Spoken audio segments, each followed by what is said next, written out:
So let me conclude by going back to where I started, thanking all of you for coming here today. Frankly, given the agenda of the last 7 years, it's not surprising that many Americans have become turned off to politics.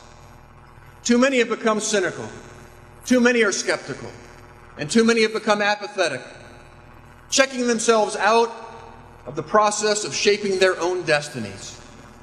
We can't afford to have that anymore. So I encourage you as we go forward, tune out a lot of the political nonsense. Don't pay attention to commercials that feature Paris Hilton or Britney Spears. That's not what this election needs to be about. Don't pay attention to these diversions that come along to try and distract us from the real challenges that face our country. This is a big-time election with big-time consequences. And so I ask you as we approach this election, and as I introduce our guest, to think with me about this. Think about yourselves and your future. Think about your loved ones and your children's future. Think about this great nation, not as it is today, but as it might one day be if we all work for the progress that we can fashion together. Choose a president who will focus on getting energy costs under control in a real, sustainable way. Choose a president who will be devoted to getting health care costs under control and making college affordable once again for every American family.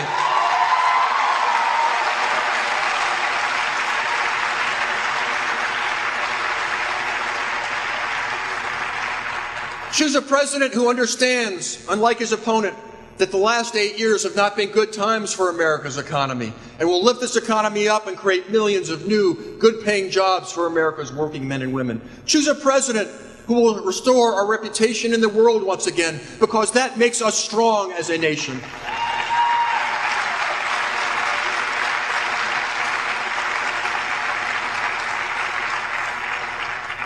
And when you focus on those things, you will support this good man. And together we will have the great honor and privilege of leading this state and leading our nation forward to even better times. Please join me in welcoming my friend, our neighbor, the next President of the United States, Barack Obama.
Hello, everybody.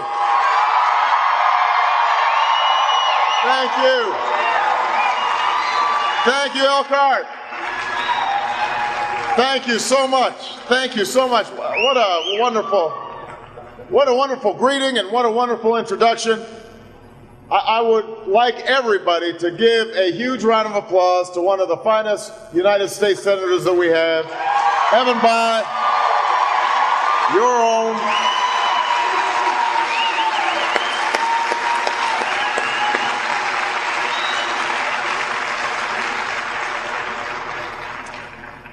A couple of other people I want to thank. I want to thank Principal Dan Cunningham. Give Principal Cunningham a round of applause. Superintendent George Dyer. We've got Congressman Joe Donnelly in the house.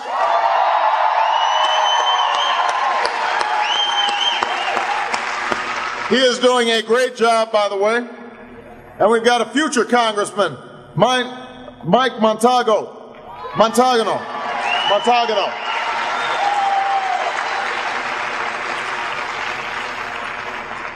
We've got Speaker Pat Bauer.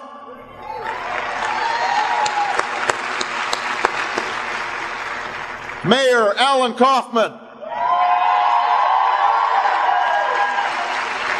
and your Elkhart Mayor Dick Moore.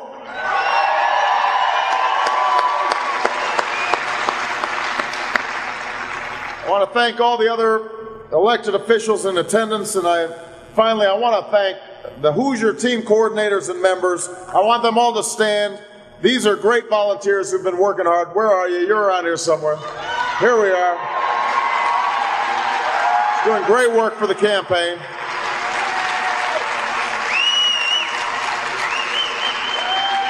Thanks to all of them. Yeah, they've been making phone calls and knocking on doors and hosting cookouts. In fact, they said you're all invited over to their house afterwards for barbecue. Right? Well, this is this is a town hall meeting, so I want to spend most of my time answering your questions. But I've got a few comments on the front end because we've been spending a lot of time this week talking about energy and the economy, and I just want to give you a couple of thoughts about the debate that I'm having with Mr. John McCain. You know, we meet at a moment when this country is facing a set of challenges unlike any that we've ever known. Right now, our brave men and women in uniform are fighting in two wars, while terrorists plot their next attack. Our changing climate is putting our planet in peril and our security at risk. And our economy, I don't have to tell you, is in turmoil. We've lost over 400,000 jobs since the beginning of this year. Wages and incomes have been flat for a very long time now, at the same time as the price of everything from gas to home heating oil to groceries to health care to college tuition are all skyrocketing. So it's harder to save and it's harder to retire. And worst of all, I think people are losing faith that they're going to be able to pass on a better life to their children and their grandchildren. That's the essence of the American dream, that each and every one of us work hard and sacrifice so that the future generations can do better than we did. And people are unsure about whether that American dream is slipping away. So we know that this election could end up being the most important in our lifetimes. We know the choices that we make in November are not just going to shape our futures, but also our children's futures.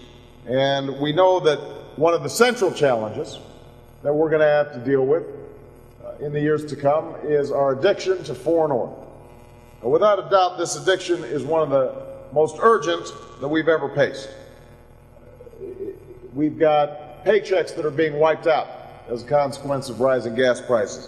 Businesses that are seeing sales drop. We've got jobs being lost. We've got instability and terror in the Middle East that is brought on in part because we fund both sides of the fight. We are seeing rising oceans and record drought and spreading famine that could engulf our planet. And so the question is, how did we get to this point? If we're going to solve the problem, we got to understand how we got here. Now, believe it or not, this is one of those times where I am going to agree with John McCain, because he said a few weeks ago, and I quote, "Our dangerous dependence on foreign oil has been 30 years in the making and was caused by the failure of politicians in Washington to think long-term about the future of this country." He's absolutely right. What he fails to mention is he was there for 26 of those 30 years.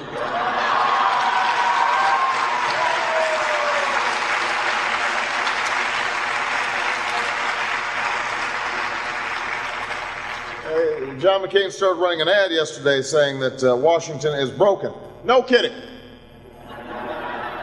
It's taken him 26 years to figure it out.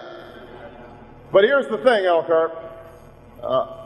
I've got trouble squaring that statement with Senator McCain that Washington is broken and that politicians have failed with his statement a few months ago that under George Bush we had made, and I quote, "great progress economically over the past 8 years." or his boast that he's voted with President George Bush 90% of the time, or his assertion that overall the American people are better off now than when George Bush took office.